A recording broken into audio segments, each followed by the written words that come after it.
After having my turntable set up going for a while, I've become very annoyed with the cover on it, which I am sure you would know about if you saw the first part of my turntable restoration video. The cover is totally broken off and very scratched up. Here I tried to epoxy a part on after that first video, but it did not work very well. This piece here is still intact, and I hate taking it off and sitting it on every time I'm dealing with the record. This hinge here still works and is not really broken. The other one is not in good shape at all. It's totally snapped off, but luckily the metal part is still intact. I found this file on Thingiverse for a replacement hinge. You can see both parts here. So I should be able to just take out the broken plastic piece and put this in with the spring, and it should work. I will come back in about an hour once this print is done and see how that works out. Until then, I will start working on the other parts. I need to recreate these two flanges right here for the dust cover. This one is still intact, so I can actually get all the measurements off of it. But this one, not so much. What I'm going to do is cut off both of them and leave these cross braces on. And then I will install a bracket I'm going to make out of these aluminum spacers that came with some Lutron shades. What I want to make is this rectangular piece that will have two screw holes in it to go through the back of the case, and it will have the flange sticking out so that this piece can poke right into it. I'm basing this off of a post I saw on Audio Karma or one of those forums. I'll put a screenshot of that on here. Now it's time to cut this piece off. Here's what I have. It's actually 17 millimeters that the little tongue sticks out on the flange, so that I have marked 17 millimeters from here. Now I just need to mark and cut this out.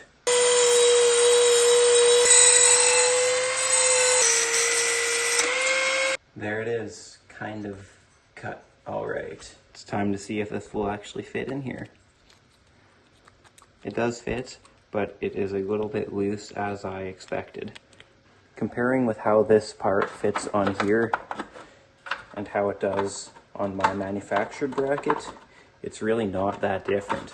I guess it's just kind of a loose fit to begin with. Now it's just time to clean up some of these edges and then transfer this shape onto this right here. The second one is now ready for cutting. I didn't end up altering anything, just so it would be exactly the same.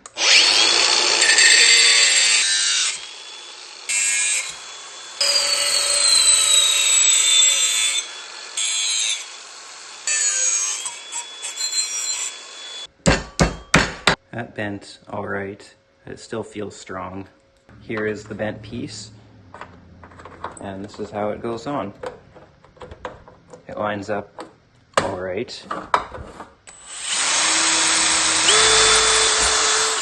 The reason I went so small with the holes is because I'm going to tap them out to use a 632 machine screw. Now I need to line this up and mark the holes so I can drill them out through here. There are two marks that I can use to drill through. As much as I hate Phillips, I'm using these Phillips ones because they have these little lock washer things on them, and they're shorter so I don't have to cut them down. I'm still not happy with how loose this is, so I need to come up with a solution for that. As it usually is around here, the solution ended up being electrical tape, and now it fits on snugly. While I'm waiting for the print to finish, I'm going to see about getting this piece apart. I'm going to take off this broken piece of plastic and get the spring out of here. I need to sand off the pin that holds on the whole shaft. That should do it. I got it out with a little bit of persuasion. It's still actually pretty stuck. There we go. Disassemble this, get the spring out of this whole assembly. Now all that's left to do is wait for that part to finish printing. It's now time to start polishing this. I'm going to begin with some 600 grit just to get rid of all the deep scratches. Then I'll work my way through 1000 grit, 1500 grit, 2000 grit, and then some plastic polish. I did mask off the Technics logo with some packing tape. Not the best set of masking tape, and I'll just try not to sand on top of it anyways. Here is the first phase of sanding after the 600 grit. I took out all of the big scratches and it's now left with a uniform haze. After a sanding of 1000 grit all around, it is starting to become clearer again. The 1500 grit sandpaper really started to bring the clarity back out. It may not be too apparent on camera, but it's beginning to look a lot closer to how I'd want it to look. The only other major problem still is that crack in here.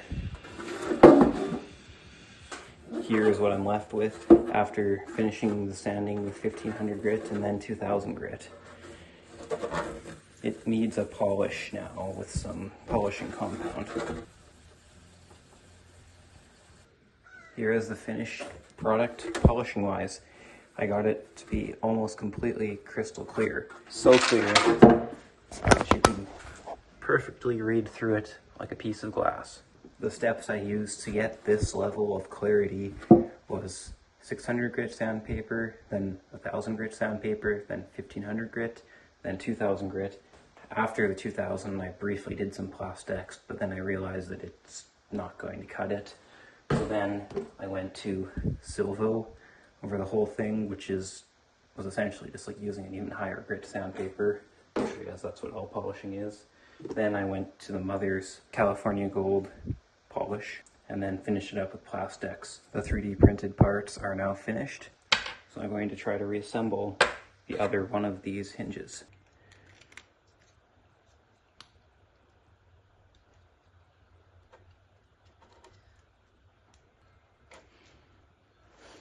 Now this pin is in and the whole thing is reassembled. Here they both are on their respective flanges. Now I'm inside and I can screw these back on. Here goes the repaired one. I'll leave it a little bit loose so I can align it. And here's the original one. Now we'll set the cover on. It looks a lot better now than it did before.